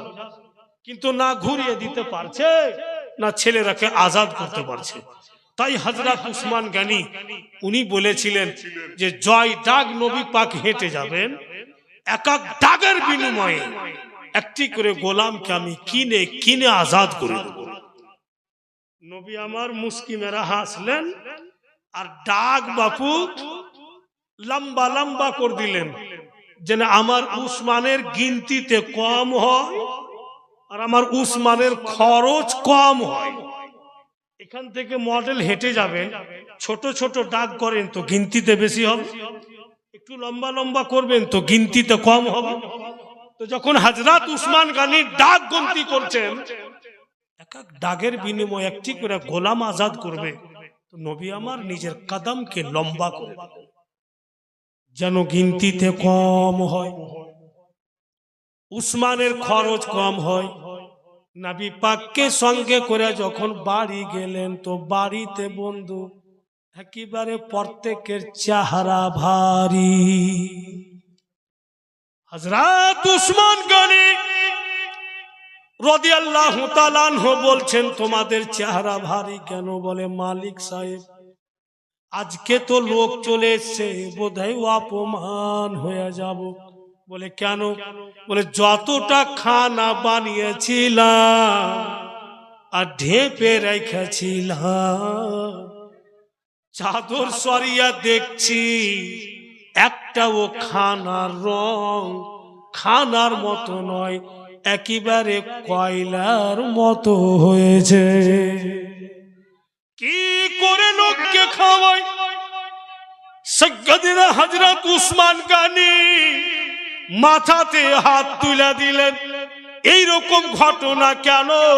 তখন নবী মুস্তাফা বলছেন, উসমান তোমার সমস্ত মেহমানের দিকে নজর করে দেখো তো কোন মেহমান ছুটেছে নাকি। হযরত উসমান গনি দেখছেন তো সারা জামানা চলে এসেছেন, হাসনান কারিমাইন আসেননি, ওনারা তো দাওয়াতই পায়নি। হযরত উসমান গনি বলেন, আমার হাসনান কারিমাইন কোথায়? গোলামেরা জোড়হাত করে খাড়ো হচ্ছে, মালিক আমাদের ক্ষমা করে দেন, আমরা শরম ছাড়া হয়ে গেছি, এক্ষুনি যাচ্ছি আর আপনার হাসনান কারিমানকে নিয়ে আসছে। হযরতে কুলসুম मिजाजे बोलছেন যে পালকি निकालो और पलकी में बिठाकर लाडली बहन को मेरे घर तक लेके आओ। उनार बोन बोलছে পালকি নিয়ে যাও। আর ফের বাংলাদেশের বক্তা আর মুর্শিদাবাদের বক্তারা বলছে যে গরিব বুলা দাওয়াত করেনি, কত তফাৎ। अब পালকি নিয়ে যাইছে, তো পালকি নিয়ে যেমনই পৌঁছেছেন হযরত মা ফাতেমার দরওয়াজাতে, दोनों छैलार खुशिर सीमा नहीं। माँ जल्दी बेरिये आसुन, एकटा आमार खाला पालकी पाठिয়েছে। हजरत माँ फातेमार मुख থেকে বাইরে গেল কথা, এই পালকিতে যাব না, আল্লাহ যদি পালকি পাঠায় তো যাব। আর বলতো নাই বন্ধু, अचानक নতুন পালকিওয়ালা চলে আসলো আর এসে বলছে হযরত উসমান গনির পালকিওয়ালাকে, তোমাদের পালকি নিয়ে যাও, আমরা এই পালকিতে নিয়ে আসছি। বিরাদার, আল্লাহ পালকি পাঠালো, ওই পালকিতে হযরত সৈয়দা মা ফাতেমা, হাসনান করিমাইন, হযরত আলী উনারা সওয়াল হলেন। আল্লাহর ভেজানো পালকি বাবুজি। তো হাসনান করিমাইন পালকিতে বসে আছে একবার বাপের দিকে দেখছেন, একবার মায়ের দিকে দেখছেন। তো বলতেছে কি দেখছো? হাসনান কারিমান বলছেন, মা কিছু নাকে লাগছে কি? হ্যাঁ বেটা, কি নাকে লাগছে বলুন তো? হযরত মা ফাতেমা বলছেন, তোমরা বলো। দোনো ভাই বলছে, মা গো, পালকি থেকে আমার নানার শরীরের খুশবু পাওয়া যায়। এই পালকি আমার নানা শরীরের খুশবু পাওয়া যায়। হযরত আলী বলছেন, হ্যাঁ বেটা, তাই ঠিক বলছো, তোমার নানার শরীরের খুশবু পাওয়া যায়। বন্ধুগণেরা আমার, এ দুনিয়াওয়ালা আমার নবীর মতো আর আলে নবীর মতো কেউ হতে পারে না। কিন্তু আজকাল পৃথিবীতে কিছু কিছু জায়গাতে এমন ডুপ্লিকেট পীর আছে আর এমন ডুপ্লিকেট আলে রাসূল দাবি করে আছে, মাজার সুদ্ধা বানিয়ে দিয়েছে আর ব্যবসা খুলে দিয়েছে। ইটাহার থেকে আর রায়গঞ্জের একটু এদিকে একটা দুর্গাপুর বলে জায়গা আছে, রাজবাড়ি গেট দুর্গাপুর, ওখানে নেমে পশ্চিমে যেতে হয়। তো আমাকে একটা দাওয়াত করেছে উরুসের, তো আমি ওখানে গেলাম। একটা মৌলভী সাহেব বলছে যে উরুস এসছেন? হ্যাঁ, দাওয়াত তো করেছে, মাজার শুদ্ধ আছে, ওই জন্য তো উরুস করেছে। মাজার আছে কিন্তু পীর নাই। আমি তো অতটা বুঝতে পারি না। আমি বলছি যে কি করব তেবে, খুই দেয় আপনাকে দেখাবো যে আছে কি নাই।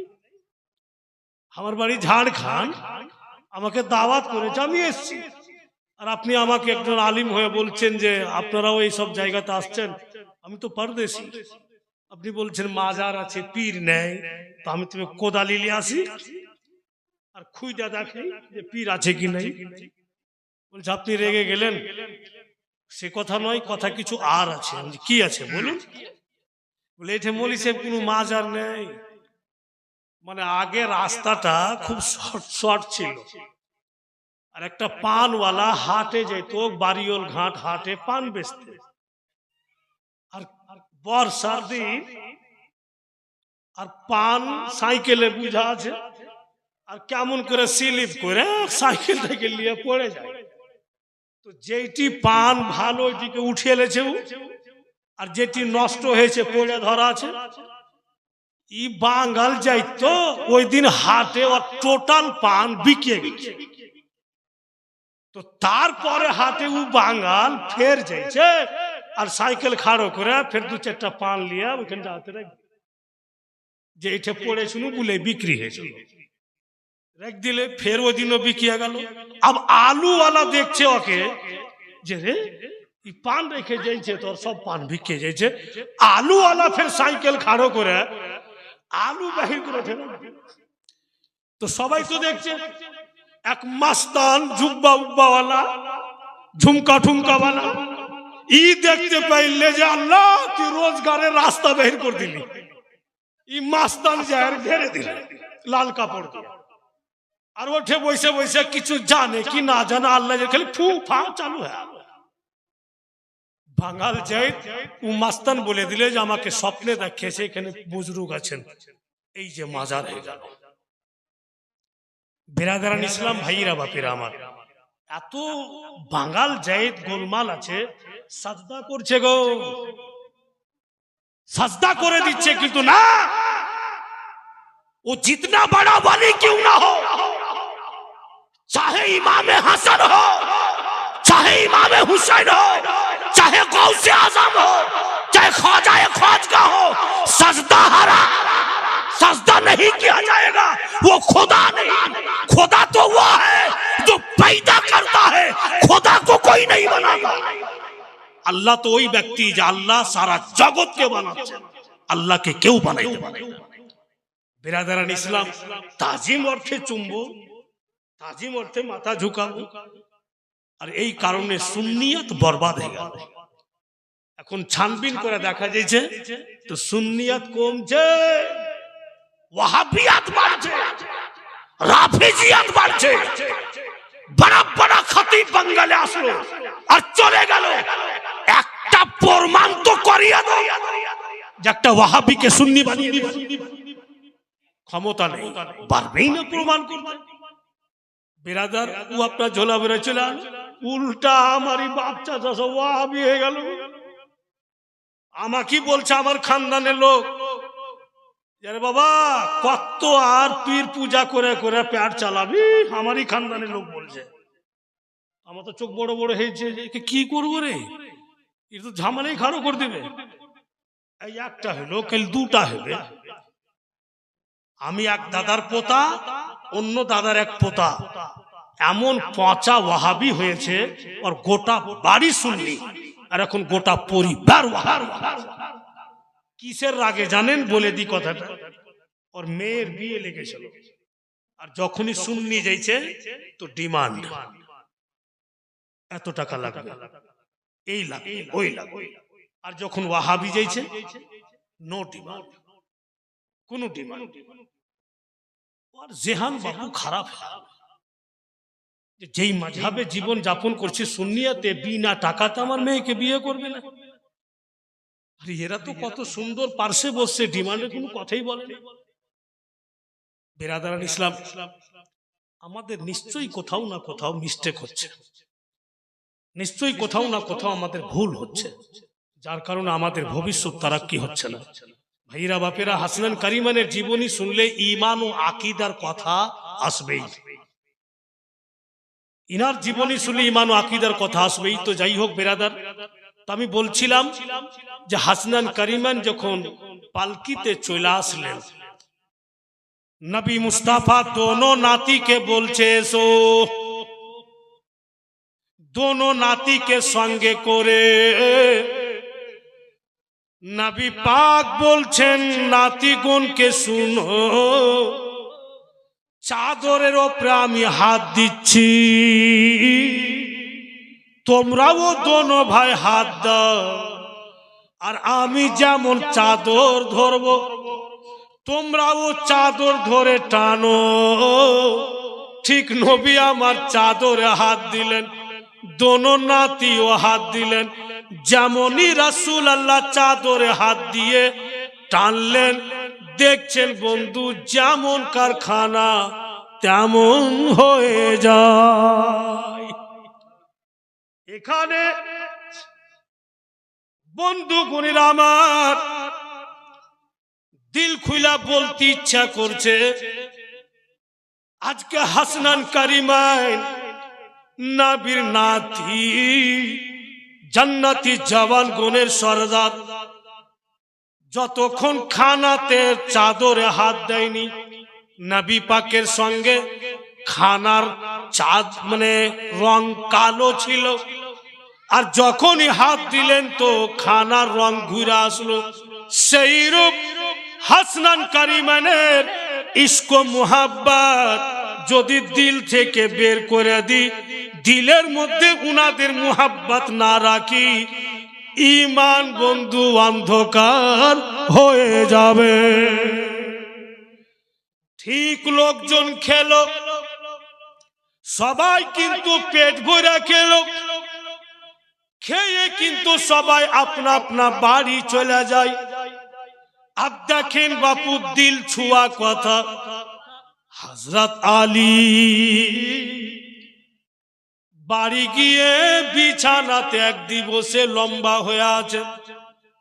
হযরত মা ফাতেমা দোনো বেটাকে হযরত আলীর কাছে বসিয়েছেন, কিন্তু হযরত আলী শেরে খোদার শ্বাস একদম খুবই খুবই লম্বা। দৌড় দিয়ে গেলেন হযরত মা ফাতেমা, গিয়ে নিজের স্বামীর পাশে বসলেন, বৈশা বলতেছেন, বাবু কি বলে হাসনান কারিমানকে, বাবু তোমরা যাও একটু অন্যদিকে খেলাধুলা করো। দোনো ছেলে চলে গেল। এবার বলছেন মা ফাতেমা, হযরত আলীর মাথা টিপছেন আর বলছেন, স্বামী গো আপনার শ্বাস এত লম্বা কেন? হযরত আলী বলছেন, ফাতেমা আল্লাহ যেমন রেখেছে আল্লাহর হাজার শুকরিয়া, তবুও যেন মন বলছে আমার বাড়িতে যদি টাকা পয়সা রইত আমিও নবী মুস্তাফাকে দাওয়াত করতাম। হযরত মা ফাতেমা বলছেন, আপনার খুব আরমান? বলে হ্যাঁ। তো যান যান আমার আব্বাকে দাওয়াত করে আসেন। তো হযরত আলী বলছেন যে দাওয়াত করে আসবো তো কি খাওয়াবে? বলে আপনি যান তো, গিয়ে আমার আব্বাকে বলবেন যে আপনার বেটি আপনাকে দাওয়াত করলেন। হযরত আলী শেরে খোদা খুশি খুশি যাইছেন নবী পাককে দাওয়াত করতে। গিয়া দেখছেন তো নবী আমার বসে আছেন মাসনাদে, হাজারো সাহাবায়ে কেরাম সামনে, আর সাহাবায়ে কেরামকে নবী মুস্তাফা কিছু বলছেন। হযরত আলী শেরে খোদা টেনশনে পড়লেন, এবার কি করি? এত সাহাবায়ে কেরামের মাঝখানে যদি আমি নবী পাককে দাওয়াত করি আর সাহাবায়ে কেরামকে না দাওয়াত করি তো খারাপ দেখাবে, আর যদি সবাইকে দাওয়াত করে দিচ্ছি আমার বাড়িতে অতটা খাবার না, কি করি? চিন্তা ভাবনা করে হযরত আলী শেরে খোদা আস্তে আস্তে নবী পাকের কাছে গেলেন, আর কাছে গিয়ে কানে মুখ লাগিয়া বলছেন যেন কেউ শুনতে না পায়, মানে চুপচাপ নবী পাককে দাওয়াত করে কানে কানে বলছে, আকা আপনার ছোট বেটি আপনাকে দাওয়াত করলেন। যেমনই শুনেছেন নবী পাক মুস্কি মেরে হেসে আমার নবী জোর আওয়াজে বলছেন, ও সাহাবায়ে কেরাম তোমরা সবাই রেডি হয়ে যাও, আমার আলী দাওয়াত করলে চলো যা। মানে যেটা বলা ভয় ওটাই হয়ে গেল। উনি তো চুপচাপ নবী পাককে বললেন যেন কেউ শুনতে না পায়, আর নবী মুস্তাফা সবাইকে জানিয়ে দিলেন যে আমার আলী দাওয়াত করেছে চলো। হযরত উসমান গনি চট করে হযরত আলীর হাত ধরে নিয়েছে, একটু এদিকে আসেন। কেন? বলে আপনি আসেন না। নিয়ে গিয়ে বলছে যে চিন্তা করিয়েন না, যাক নবী পাক দাওয়াত করে দিয়েছে, একদম চিন্তা করিয়েন না, যত আনাজ লাগে जितना भी लगे उस्मान जिंदा है सब পাঠিয়ে দেব, আমি রান্না করার লোকও পাঠিয়ে দেব। তো হযরত আলী শেরে খোদা তখন কিন্তু বাবু মুস্কি মেরা হাসছেন। হযরত উসমান গনি বলছেন যে আপনি হাসছেন? হ্যাঁ, এই জন্য হাসছি আপনার কথা শুনে, আপনি দিবেন যেন লোক খায়, আমার বাড়িতে আমাকে চিন্তা করতে মানা করছেন। কেন আমি চিন্তা করব বা টেনশন নিব? নবীর বেটি নবীকে দাওয়াত করেছে, নবী পাক কি খাবেন সেটা উনার বেটি জানে, আর দয়ার নবী আপনারা কে দাওয়াত করেছেন, আপনারা কি খাবেন সেটা নবী পাক জানে। মাঝখানে আমি কেন টেনশন নেব? কেন আমি চিন্তা ভাবনা করব? নবীর বেটি নবীকে দাওয়াত করেছে, নবী কি খাবেন উনার বেটি জানে, আর আপনারা সবাইকে নবী মুস্তাফা দাওয়াত করেছেন, আপনারা কি খাবেন সেটা নবী পাক। হযরত উসমান গনি চুপ হয়ে গেলেন। ভাইরা বাপেরা আমার, अब नबी मुस्ताफा के निये बेर হইছেন হযরত আলী। আরো কথা ইন্টারেস্ট আসছে দেখেন। তো तमाम সাহাবায়ে কেরাম যাচ্ছেন, আর রাসূলুল্লাহ যখনই ডাক বাহির করেছেন, হযরত আলী শেরে খোদা চট করে কলম আর কাপি নিয়ে লিখতে শুরু। জোরে বলুন। লিখতে শুরু তো সাহাবাই কেরাম বলছেন এই কেমন ঘটনা। উসমানের কাছে দৌলত ছিল, এক এক ডাকের বিনিময়ে একটা করে গোলাম কিনা আজাদ করেছে। আলীর কাছে কি আছে? আলী কেন ডাক গিনতি করছে? নবী পাক দেখছেন তো হযরত আলী ডাক গিনতি করছেন। নবী মুস্তাফা तमाम সাহাবায়ে কেরামকে ইশারা করছেন যে দেখো আলী আমার ডাক গুনছে। নবী আমার হালকা তাবাসসুম মুস্কি মেরা হাসলেন আর ডাকগুলোকে বাপু ছোট ছোট করে দিলেন যেন গিনতিতে বেশি হয়, আলীর খরচ বেশি হয়। तो बेरादार मुअज़्ज़ज़ हज़रात वहाबियों, तुम अपने किताब में लिखे हो कि कैसा नबी है मालूम नहीं कि अली के घर में दौलत नहीं और अपने कदम को छोटा छोटा कर दिया। पागल, तुझको अकल नहीं, तू पढ़ा ही नहीं। जो मुस्तफा जानता है तू नहीं। যেটা রাসূলুল্লাহ জানছে কেউ জানে না। স্পষ্ট হাদিস শরীফে লেখা আছে, নবী আমার বলছেন ইন্নী আসমাউ মা লা তাসমাউ, जो मैं जानता हूं तुम लोग, इन्नी आरा मा ला तराउ, जो मैं देखता हूं तुम लोग नहीं। যেটা রাসূলুল্লাহ জানছে আমরা জানি না। নবী আমার ডাককে ছোট ছোট করে দিলেন। ভাইরা বাপেরা আমার, বড় মর্মান্তিক কেন ডাক ছোট করলেন? গিনতিতে বেশি হবে এটা নবী পাক জানেন বলেই তো আমরা অহরহ নবী মুস্তাফার শানে যখন তখন বলি कि मुस्ताफा जाने रहमत सा कोई नहीं, उनके जैसा कोई भी आया नहीं।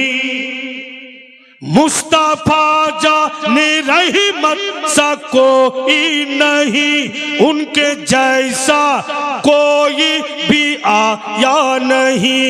जो रुतबा मिला उनको किसी को भी मिला नहीं, जो पावर है उनमें किसी में नहीं, जो पावर है उनमें किसी में नहीं। মুআজ্জাজ নবী পাককে যেতে দেন, ডাক গন্তি হইতেই থাক। কত ডাক হবে, কি রহস্য আছে, ঠিক এখান থেকে কালকে চালু হবে। কারণ আরো 3 দিন বাকি আছে। কথা বুঝতে পারছেন তো? বিরাদরান ইসলাম শুনেন, ঘুমান শুনেন আর ডেলি মা বোনেরা আপনারা সবাইকে ডেকে হেঁকে নিয়ে আসবেন। এমন একটা দোয়া শিখিয়ে দেবো আপনাদের আমি কালকে ইনশাআল্লাহ যদি বেঁচে থাকি। যারা বিড়ি বানছেন খুব ছোট্ট দোয়া আছে, যখনই বিড়ি মার্চানের কাছে নিয়ে যাবেন ওকে দিয়ে দিবেন আর ও যখন বিড়ি চেক করবে আপনি খালি দাঁড়িয়ে দাঁড়িয়ে দেখবেন আর ওই দোয়াটা নিজে নিজে পড়তে থাকবেন। আর বাপেরও মাজাল নেই যে বিড়ি ছাড়াও করলে এমন দোয়া আছে, কালকে ইনশাআল্লাহ আমি বলে দেবো। চল উঠ খড়ে হো মুমিন।